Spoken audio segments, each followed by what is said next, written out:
Hello friend, how are you? I hope you are well and आपकी study भी बहुत अच्छी चल रही होगी और बायोलॉजी का टारगेट भी आप लोग अच्छे से कंप्लीट कर रहे होंगे।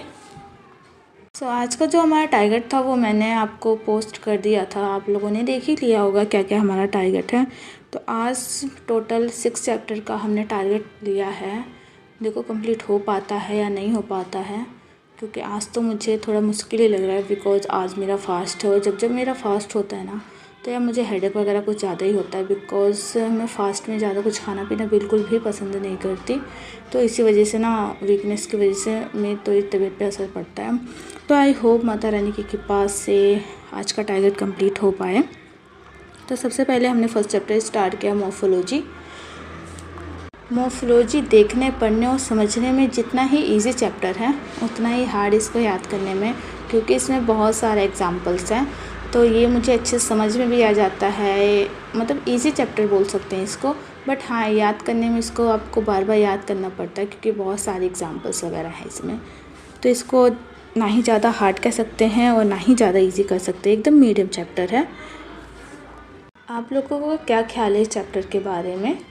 क्या आप लोगों को भी बहुत लगता है हार्ड ये लगता है? क्योंकि मुझे ये इतना ज़्यादा हार्ड नहीं लगता है, बट हाँ इसमें बहुत सारी चीज़ें हैं याद करने की।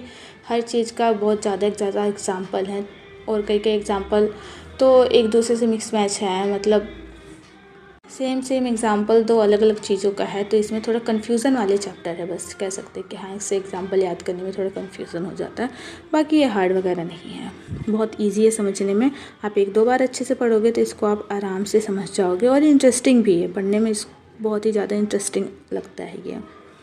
चैप्टर के नोट्स भी है मेरे पास, मैं नोट्स भी पढ़ूँगी एनसीईआरटी रीडिंग करने के बाद। देन उसके बाद मैं इसका पीवाईक्यू सॉल्व करूँगी। इसका पीवाईक्यू सॉल्व करने के बाद हम आ जाते हैं एनाटॉमी पे। देन एनाटॉमी तो हाँ मॉर्फोलॉजी के अकॉर्डिंग हार्ड है, मैं बोल सकती हूँ कि हाँ ये हार्ड है, बट प्लांट फिजियोलॉजी से कम हार्ड है। तो इसमें भी मुझे बस एक दो टॉपिक है जो मुझे थोड़ा बेकार से लगते हैं, बाकी सारे टॉपिक मुझे मस्त लगते हैं, कोई इशू नहीं आता इसमें। इसके एनसीईआरटी रीडिंग करने के बाद देन मैं इसका पीवाईक्यू सॉल्व करूँगी वाईटी पे विजय एजुकेशन से। विजय सर ने इसके बहुत सारे क्वेश्चंस वगैरह करवा रखे हैं वाईटी पे। आफ्टर दिस मैं स्ट्रक्चर ऑर्गेनाइजेशन करने जा रही हूँ। ये मुझे बहुत मस्त चैप्टर लगता है, ये मैंने कई बार पढ़ रखा है, मुझे आता भी है, बस मुझे इसका थोड़ा रिवीजन करने की ज़रूरत है। आज के टारगेट के अकॉर्डिंग ये मेरा थर्ड चैप्टर है, इसको करते करते ही मुझे काफ़ी ज़्यादा टाइम हो गया है। पता नहीं मैं आगे भी 3 चैप्टर जो बच्चे हैं उसको मैं कर पाऊँगी या नहीं कर पाऊँगी। अभी तो मेरा ये भी कंप्लीट नहीं हुआ, अभी मुझे इसका जो है पीवाईक्यू सॉल्व करना है वाईटी पे। पहले इसमें कॉकरोच ऐड था जो कि हम कॉकरोच याद करते थे, कॉकरोच भी मैं अच्छे से पढ़ चुकी हूँ, बट अब इसमें कॉकरोच को हटा के इसमें फ्रॉग को इंक्लूड कर दिया गया है, जिसको मैं एक दो बार फ्रॉग को पढ़ चुकी हूँ वाईटी से, मैंने उसका लेक्चर भी देखा है एंड उसके नोट्स वगैरह भी बनाए हैं।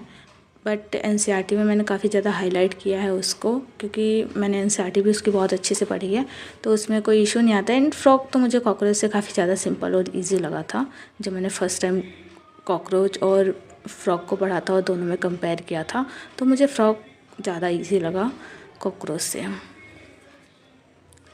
आप देख ही सकते हो कि मैंने कितना ज़्यादा फ्रॉग को हाईलाइट किया था, सारा एक एक चीज़ को अच्छे से। जब मैं इसका वाईटी पे लेक्चर देख रही थी तो मैंने इसको अच्छे से उस टाइम हाईलाइट कर रखा था, तो अभी मेरे लिए इजी है, तो वही चीज़ें मुझे पढ़ना है, ज़्यादा कुछ मुझे पढ़ना नहीं है। इसको करने के बाद मैं वापस से जाकर यूट्यूब पे इसका क्वेश्चन प्रैक्टिस करूँगी, क्योंकि यह क्वेश्चन प्रैक्टिस करने से ये रहता है कि आपको अपना लेवल पता चल जाता है कि हाँ आप किस पानी पे हैं। लाइक अगर हमने चैप्टर पढ़ लिया, हमको समझ में आ गया तो हमको लगता है ये बस हमारा हो गया, बट क्वेश्चन करने के बाद ना समझ में आ जाता है कि हाँ हम कितने लेवल पे हैं।